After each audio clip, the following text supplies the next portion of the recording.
Lesson 7. Variables and Polynomials. We often need to represent quantities that can take on any value from a given set of values. Since these quantities vary, they are called variables, and the set of values that they can take on is called the domain of the variable. Frequently, variables are written without specifying the domain, with the assumption that the domain is understood.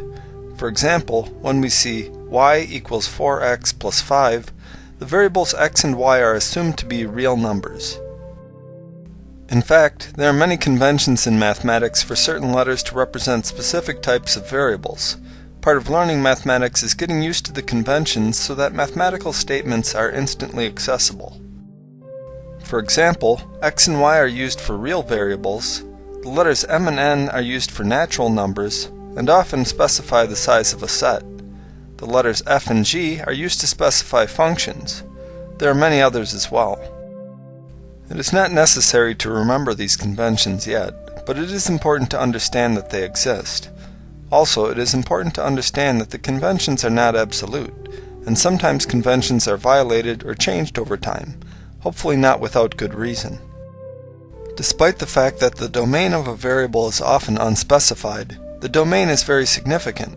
For example, this equation, 3x equals 4, has a real solution, which is x equals 4/3. However, if the domain of the variable is the integers, then the equation has no solution. Most often when we deal with variables, we will want to find the solution set of an equation. The solution set is the subset of the domain that solves the equation, and the solution set will vary depending on the domain of the variable.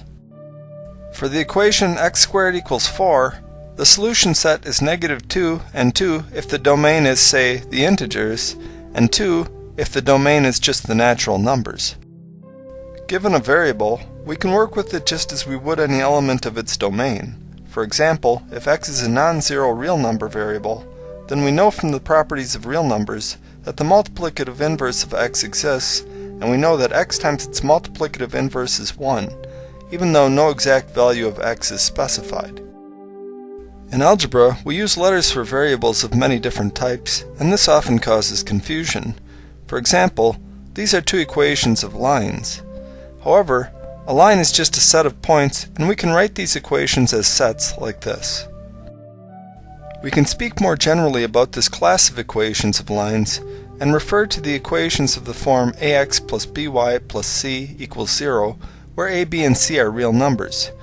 Notice that this is the set of sets that are lines and represents an additional level of abstraction. We want to avoid going into this too deeply at this point, but we want to emphasize that it is important to understand the different uses of variables and their exact meaning. Variables often appear in larger structures. For example, a monomial is any product of variables with non-negative integer exponents and real numbers. To illustrate this, we have these monomials: 4x squared, -2y, 5, 0.2 times x squared times y cubed.